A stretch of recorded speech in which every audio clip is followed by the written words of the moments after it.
Hello everyone, আমি প্রিয়াঙ্কা দে ট্যারোটিটা। এখন যে টপিকটা নিয়ে কথা বলবো সেটা হচ্ছে সূর্য নারায়ণ, সান। ওনাকে নিয়ে এতটুকুই বলার আছে আমার যে আমরা সবাই প্রথম কথা হচ্ছে আমরা সবাই স্পিরিচুয়াল লাইনে যেতে পারি না। সবাই কিন্তু স্পিরিচুয়াল লাইনে যেতে পারে না। কিন্তু ঠাকুর কিন্তু যারা স্পিরিচুয়াল লাইনে থাকে মেনলি তাদেরকে দর্শন দেয়। দর্শন দেওয়া মানে কি? আমি ঠাকুরের ফটো দেখলাম, ঠাকুরের মন্দির দর্শন করে আসলাম, তীর্থ করে আসলাম, সেটা ঠাকুরের দর্শন হয় না। দর্শন মানে আমি আমার অবচেতন মনটাকে যদি ঠাকুরের দর্শন করাতে পারি। বিশেষ করে ঠাকুরের দর্শন দুভাবেই হয়। এক, মেডিটেশন, ডিপ মেডিটেশন। সেকেন্ড, স্বপ্ন দর্শন। এই দুটোর মাধ্যমেই দর্শন হয়। সে তো আর ফিজিক্যালি এসে কারো সামনে দাঁড়িয়ে তাকে দর্শন দেবে না। এই দুটোর মাধ্যমে কিন্তু দর্শন হয়। তো এই দুটোর মাধ্যমে দর্শন কিন্তু সবাই করতে পারে না। মেডিটেশনের ডিপ লেভেলেও সবাই যেতে পারে না, স্বপ্নর মাধ্যমে কিন্তু দর্শন সবার হয় না। তো সবাই কিন্তু ঠাকুরকে দর্শন করে উঠতে পারে না।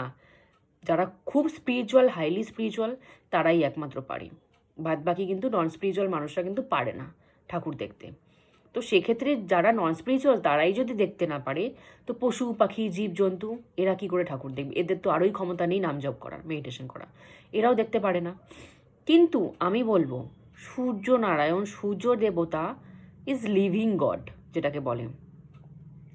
আমরা পরব্রহ্মের পরেই তাকে স্থান দেওয়া হয় সূর্যদেবকে। কারণ যে নন স্পিরিচুয়াল, যে স্পিরিচুয়াল, একটা পশু পাখি জীব জন্তুর থেকে শুরু করে সবাই তাকে দর্শন করছে।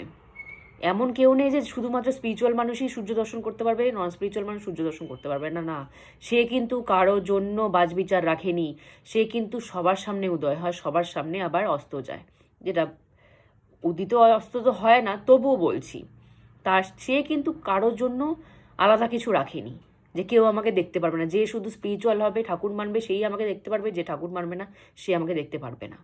সে কিন্তু বাদ বিচার কিচ্ছু রাখেনি। সে কিন্তু একটা ছোট পোকা, একটা কুকুর থেকে শুরু করে একটা বড় সিংহ বাঘ পর্যন্ত তাকে দেখতে পারে। আমরা মানুষও তাকে সবাই দেখতে পারি, দর্শন করতে পারি। তো সে হচ্ছে লিভিং গড। আমরা যদি কাউকে চোখের সামনে দেখতে পারি, কোনো গডকে চোখ মানে একদম ফিজিক্যালি দেখতে পারি, সে হচ্ছে সূর্য দেবতা। আমরা কিন্তু সূর্যদেবকেই গড বলে মানি। আমরা কিন্তু চন্দ্রকে বা অন্যান্য গ্রহকে কিন্তু সেরকম গড বলে মানি না সেরকম। কিন্তু একমাত্র সূর্যকেই যেহেতু আমরা সবসময় প্রত্যক্ষ দর্শন করতে পারছি, ওনাকেই কিন্তু আমরা লিভিং গড, সেকেন্ড গড বলি। আমরা সূর্যকে কিন্তু সূর্য নারায়ণ বলি, সেকেন্ড গড। পরব্রহ্মের পরেই তাকেই জায়গা দেওয়া হয়। তো আমার কথা হলো, সূর্যনারায়ণের পুত্র হচ্ছে কর্ণ। সবাই জানে মহাভারতের কর্ণ। তো কর্ণ সূর্যদেবের পুত্র ছিলেন। এক, সেকেন্ড, উনি যেহেতু মা কুন্তি তাকে ভাসিয়ে দিয়েছিলেন, তো একজন সূত তাকে মানুষ করেছিলেন। সূত মানে হচ্ছে নিচু জাতির মানুষ। তার কাছে এত পাওয়ার ছিলেন, তারপরেও কিন্তু সারা জীবন মানুষ তাকে সূতপুত্র বলে অপমান করে গেছেন। সূতপুত্র বলে অপমান করেছেন বলে দ্রৌপদীর সাথে যখন স্বয়ম্বর হচ্ছিলেন, উনি কিন্তু তীর একদম নিশানায় লাগিয়ে দিয়েছিলেন মাছের চোখে। উনি কিন্তু সেটা করেও দিতেন। দ্রৌপদী এসে তাকে বললেন, সূতপুত্রের সাথে আমি বিয়ে করব না। আজকে যদি দ্রৌপদীর সাথে কর্ণর বিয়ে হয়ে যেত, তাহলে কি মহাভারত হতো?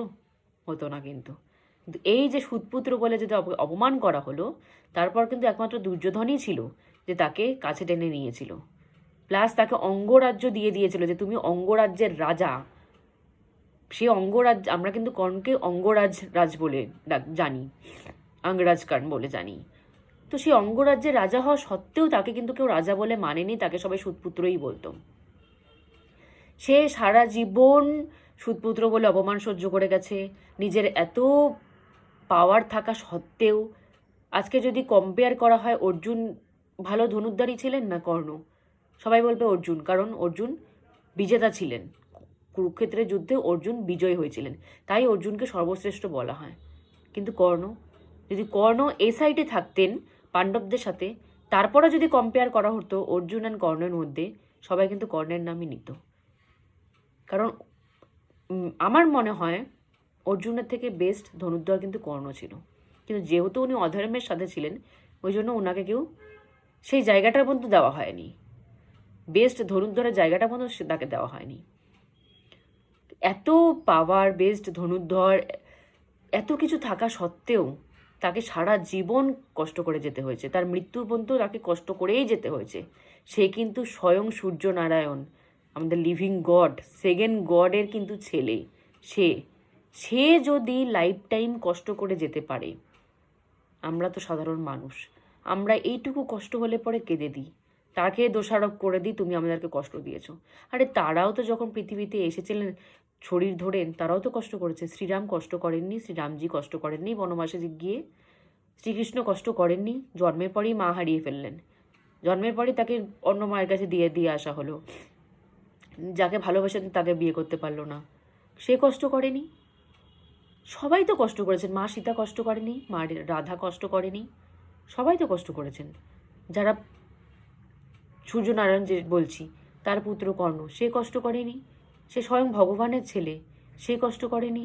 মা গঙ্গা পুত্র ভীষ্ম, সে কষ্ট করেনি, সে তো সরসজ্জায় শুয়েছিলেন, এত কষ্ট, তীরের উপর শুয়েছিলেন কুরুক্ষেত্র যুদ্ধের শেষ পয়েন্ট দেখার জন্য। মা গঙ্গার পুত্র, সে কষ্ট করেনি। কে আছে যে এরকম যে দেবপুত্র বা স্বয়ং দেবতা হয়েও কষ্ট করেনি? সবাই কষ্ট করেছে। তো আমরা কষ্ট দেখে, সাধারণ মানুষ হয়ে আমরা কষ্ট দেখে আমরা কেন ভয় পেয়ে যাই? আমরা কেন ভেবে উঠি কী কষ্ট হয়ে গেল, আমি কি করে উতরাবো, কি করে এটা সলিউশন হবে, কি করে আমি ঠিক হব, কবে ঠিক হব, আমার লাইফ কি এভাবেই চলবে, না ভালো দিন আসবে? এত ভয় কেন? কেন এত ভয়? তারা যখন সারা জীবন সংঘর্ষ করে গেছে, সারা জীবন হোল লাইফ টাইম কষ্ট করে গেছে, তারা কখনো ভাবেনি আমরা কখন সুখে শান্তিতে মুখ দেখব। তারা এটা ভাবেনি, তারা সারা জীবন ফাইট করে গেছে। তো আমাদের ফাইট করতে প্রবলেমটা কোথায়? মানুষের ফাইট করতে প্রবলেমটা কোথায়? নর্মাল মানুষ, আমরা সাধারণ মানুষ, তাও আমাদের ফাইট করতে প্রবলেম হয়ে যায়।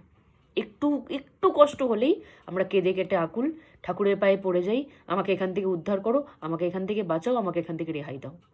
আরে তারাও যখন শরীর নিয়ে এসেছিলেন তারাও তো রেহাই পায়নি এই পৃথিবীতে এসে। এই পৃথিবীটাই এরকম, রেহাই কাউকে কেউ দেয় না, রেহাই বানিয়ে নিতে হয়। রেহাইয়ের পথ নিজেই তৈরি করতে হয়। কি করে পথ তৈরি করতে হয়? রেহাই পাওয়ার একটাই অপশান, ঠাকুর।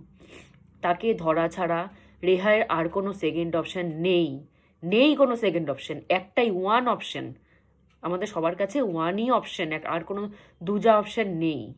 তো ওই একটাই অপশন যদি মানুষ ধরতে পারে, তাহলে গিয়েই এই যে কষ্ট, দুঃখ, ব্যথা, রোগ, জরা, মৃত্যু, অশান্তি, mental fed up, physical problem, এগুলোর থেকে আমরা সব কিছুর থেকে রেহাই হয়তো পাবো না, কষ্ট আমাদেরকে ভুগতে হবে আগের জন্মে যেহেতু কর্ম করে এসেছি, কিন্তু সেটাও আমরা স্মুথলি আগাতে পারবো।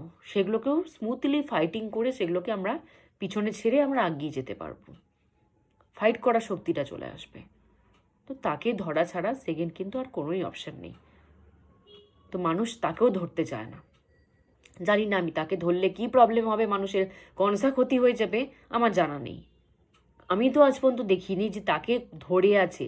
ধরে আছে মানে শুধুমাত্র আমি জল মিষ্টি দিয়ে পূজা দিলাম তা না, কন্টিনিউ তাকে ধরেই চলছে। তার কোনো দিন ক্ষতি হয়েছে, কেউ স্পিরিচুয়াল লাইনে এসে কারো ক্ষতি হয়ে গেছে, আমার চোখে তো পড়েনি। নর্মাল মানুষেরই যত রাজ্যে প্রবলেম, নন স্পিরিচুয়াল মানুষেরই যত রাজ্যে প্রবলেম হয়।